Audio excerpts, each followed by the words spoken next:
que nos ocultan el deseo de soñar amor con las mentiras tentadoras de sus tiernos ojos maternos. C'est une chance qu'il n'y ait pas eu d'autres victimes à déplorer. Il n'y a que le pilote. Qu'avait-il à cacher pour voler incognito? Tu penses à un sabotage? Non, à un meurtre. Asphyxié par les gaz du moteur. C'est parti. Vu le débit de la fuite, combien de temps il est resté en vie? 5 minutes maximum. Adam est mort avant le crash. Ce n'est pas le sabotage qui a entraîné son décès. Vous avez de la chance. Une caméra de surveillance. Un habitant de l'aéroparc espionnait la victime. C'est une blague que nous fait un voisin. Vous semblez oublier un léger détail. Il y a eu mort d'homme. Les experts Miami, mardi à 20h50 sur TF1. Action! Coupé! Les experts avec les agendas et cahiers Oxford.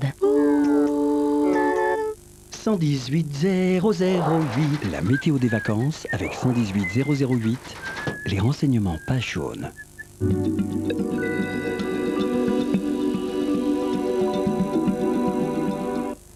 Bonsoir. Vigilance orange toujours pour le sud-est, mais les autres régions de France sont sous l'influence de ces perturbations atlantiques. Donc vigilance orange maintenue jusqu'à mercredi pour ces 5 départements. Pourquoi? Parce que les nuits ne sont pas assez fraîches et les journées restent extrêmement chaudes. Voyez maintenant les nuages qui intéressent les autres régions de France, puisque les régions méditerranéennes devraient rester à l'abri de ces perturbations. Voici celle qui traverse le pays, voici la prochaine qui arrive.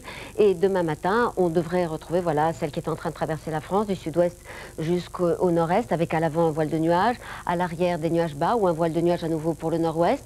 L'après-midi, cette perturbation va reprendre un petit peu de vigueur. Il faut s'attendre à nouveau à des averses nombreuses, surtout entre Lyon et l'Alsace. Des averses et peut-être des coups de tonnerre en montagne, mais pas seulement. Toujours un voile de nuages bien discret dans le sud-est, de belles éclaircies dans le nord. Profitez-en avant l'arrivée en soirée d'une perturbation qui va arriver par la Bretagne. Les températures demain matin, elles seront aussi douces que ce matin. Regardez le contraste entre le sud et le nord. Il sera toujours aussi fort.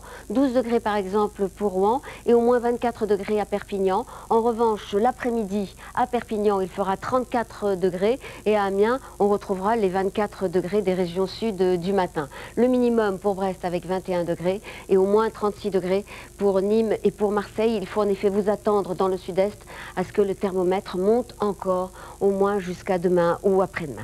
On passe à mardi. Mardi, donc, la perturbation, la nouvelle, sera arrivée lundi soir sur la Bretagne. On devrait la retrouver déjà mardi dans l'Est, avec à l'arrière beaucoup de nuages et du vent sur les côtes, à l'avant un ciel de plus en plus voilé et du vent en Méditerranée. Mercredi, une perturbation s'en va mais revient par le nord-est, tandis qu'une autre accoste les côtes atlantiques. Entre les deux, un voile de nuages.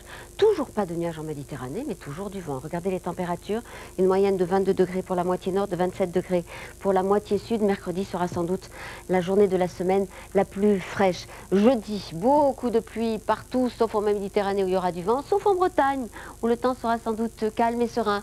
Vendredi, les nuages partis vont revenir dans le nord-est. Quand ils ne seront pas partis, ils seront toujours là. Ça sera le cas sur les autres régions de France, avec toujours un risque d'averse et toujours du soleil et du vent en Méditerranée. Samedi et dimanche, ça devrait s'arranger petit à petit par l'ouest. Mais bon, samedi et dimanche, c'est loin, l'indice de confiance n'est que de 2 et les températures ne remonteront sans doute pas vraiment. La semaine prochaine, j'aurai le plaisir de vous retrouver en compagnie de Sébastien Follin. Très bonne soirée, à bientôt.